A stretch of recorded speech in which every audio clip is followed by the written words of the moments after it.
Assalamu alaikum wa rahmatullahi wa barakatuh. Hope you all are doing well. Bismillah, alhamdulillah, salatu wassalamu ala rasulillah wa ala alihi wa sahbihi wa man wala. So welcome to night two of our reflections. Let's hope this doesn't go for too long, inshallah ta'ala, but at least in the meantime, as I said, every night I'm just going to come on and give you guys a small reflection. It's meant to be informal and just something to think about in these moments as we are praying to Allah to relieve us of this coronavirus as soon as possible and to get us back into our masajid, into His masajid, His houses. So I wanted to share with you all a reminder today, and I was thinking about this. It's Friday, and we have the recitation of Surah Al-Kahf, the recitation of Surah Al-Kahf, which talks about the young men that went to the cave to escape everything that was happening around them, to escape the fitan, the trials and the tribulations. And they took retreat in this cave. And ultimately Allah subhanahu wa ta'ala put them to sleep for a long duration of time. And Allah tells us the story of how these young men woke up. And of course, if you search the history of the sleepers, you'll find a lot about them. And it's very interesting to me that the Prophet ﷺ mentioned that Surah Al-Kahf, which is a sunnah to read on Fridays in particular, is a protection from a Dajjal. The first 10 verses or the last 10 verses is a protection particularly from Al-Masih al-Dajjal, from the Antichrist. And it's particularly a surah that we can go to, a chapter that we can go to when we're trying to find clarity in the midst of confusion. And the last days are the most confusing of days, as you have Al-Masih al-Dajjal. And no, he's not exactly like the one on Netflix, right? On that, I didn't watch it, by the way. But Al-Masih al-Dajjal, who obviously is able to delude many people and to get many people to follow in his tracks and to follow his fitna. And the connection is made through many different ways. One of them is that these men ultimately retreated. These young people, إِنَّهُمْ فِتْيَةٌ آمَنُوا بِرَبِّهِمْ وَزِدْنَاهُمْ هُدًى. The only thing we know about them is that they're young people. These young people retreated to that cave to escape the chaos on the outside. And before the Day of Judgment, as we get to those major signs, particularly when Al-Masih al-Dajjal comes out, the instruction from the Prophet ﷺ is to hide. And I know the word quarantine is going to be used over and over and over again, but this is a form of that, right? To get away from him. Wherever he is, right? So to not go and challenge him, but instead to flee with your religion, even if you have to go to the mountains, away from everybody else and away from everything else, because the most precious commodity that you have is your religion, right? Is your faith. And so if you have to get away from that, then get away from that.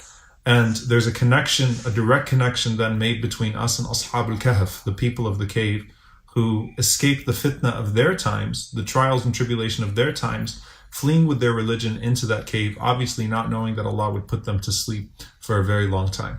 Fast forward to the time of the Prophet Muhammad sallallahu alaihi wasallam, and the Prophet sallallahu alaihi wasallam is also going to a cave to find clarity. He's going to Ghar Hira.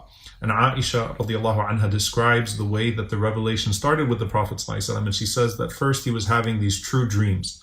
He'd see something sallallahu alaihi wasallam, and then the next day the Prophet ﷺ would encounter what he saw in his dream, and that took place for 6 months. And then Allah bestowed the love of seclusion upon the Prophet ﷺ, so he was not forced into seclusion. The Prophet ﷺ did not find himself in some form of involuntary period of deep self-reflection because he was put somewhere.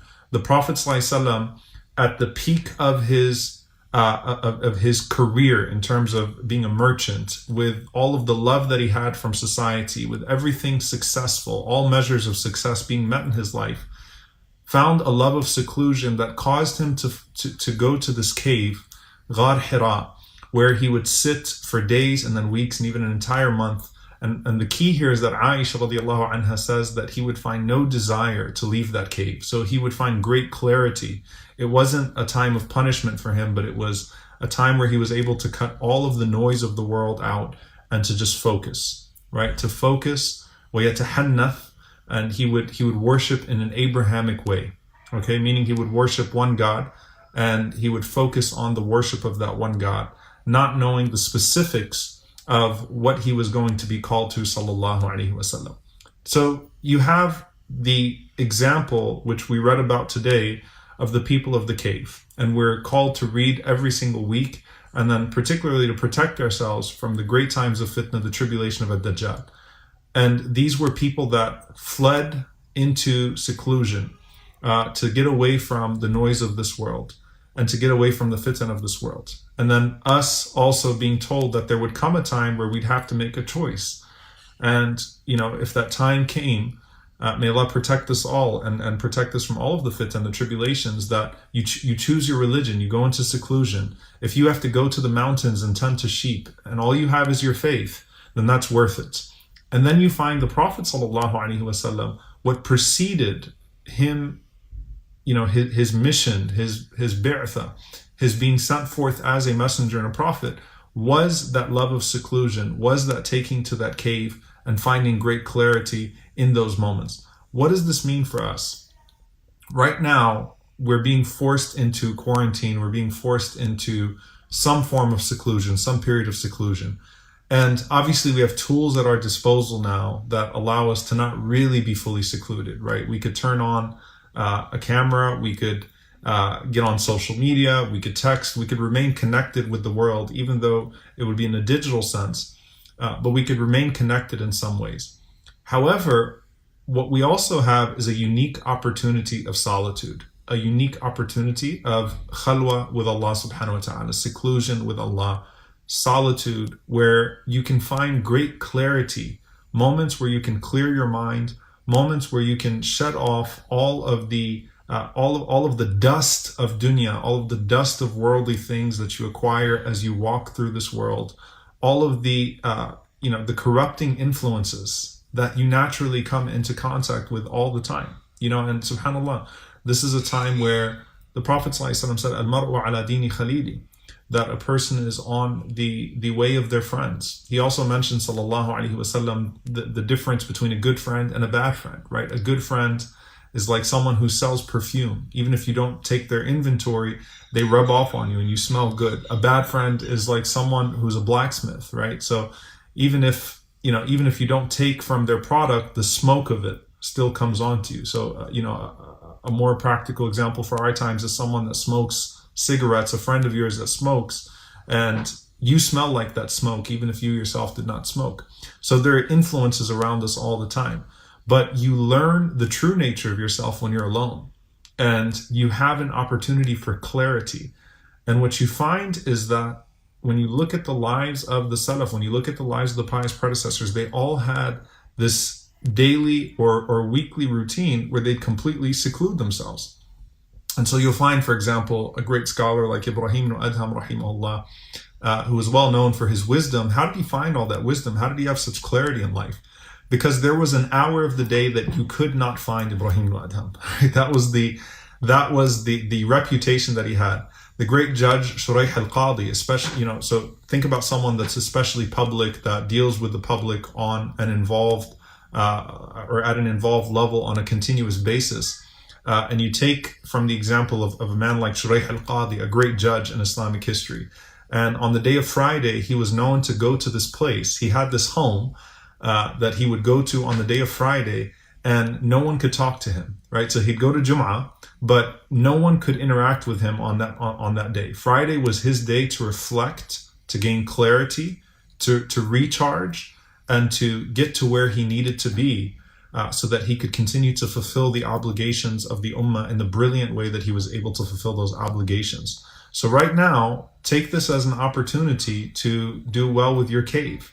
SubhanAllah, I was watching, I was sharing with a close friend that I'd watched that movie. Some of you might remember the movie Pursuit of Happiness with Will Smith, and watched it with the kids to gain some perspective, obviously, on people that are struggling right now, and how struggles can be compounded in the system that we live in right now. And there's that scene where he and his son, because he's homeless at night, he has nowhere to go, and they go to a bathroom and they imagine that it's a cave, and they lock that public bathroom and he hopes to not be caught by the cops as he's in the cave, right? And subhanAllah, like I'm thinking about it more and more, especially with Surah Al-Kahf as we're reading it, the blessing of being able to sit at home, turn everything off, and just gain some peace of mind. Now I know that, if you've got kids, you're learning how to homeschool. Spouses might drive each other nuts right now. There's so many different things that can happen right now, but you still have the ability, inshallah, hopefully now more than before, to be able to cut everything off, shut everything off, and gain clarity, renew intention, count your blessings, and recharge. So yes, inshallah, at some point this is all going to end and we're all going to go back to our lives, whatever that looks like, whenever that looks like, if Allah gives us life. But, treasure the moments that you have right now in your cave and find clarity. And by the way, just something, and I'll mention this in conclusion, the Prophet ﷺ, he used to go back to Hira at times. So he actually went to Hira after Ta'if, the most difficult moments of his life. The Prophet ﷺ retreated back to that cave.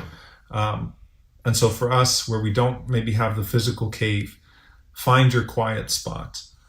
Today, Sheikh Muhammad Faqih, beloved friend, dear brother Sheikh Muhammad Faqih, had shared a picture of how he made like a little musalla in his home.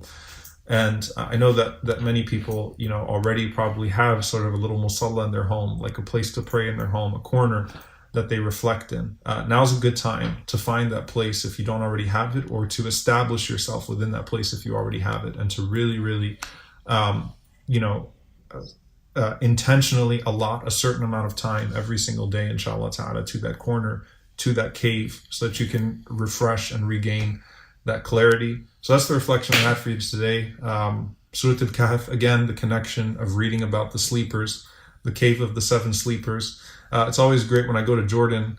My in-laws live right next to that cave. They don't live in a cave, but they live right next to that cave. So you get a chance to go to that cave.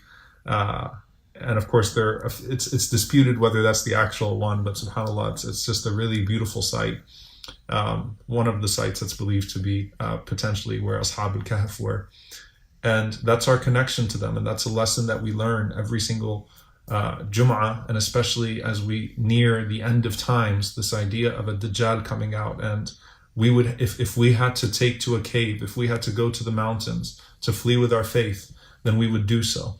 And the best way to renew our faith and to gain clarity is to find moments of solitude and to refresh ourselves, inshallah ta'ala, when we have those moments. So as much as everyone is going crazy in quarantine, turn your quarantine into a cave, inshallah ta'ala, where, turn it into your Hira, inshallah ta'ala, where you can gain some perspective and some clarity in these difficult times. So jazakumullahu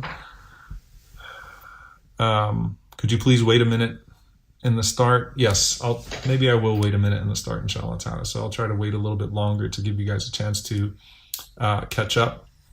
In the meantime, again, look out every single night, inshallah ta'ala, at this time for just a short reminder.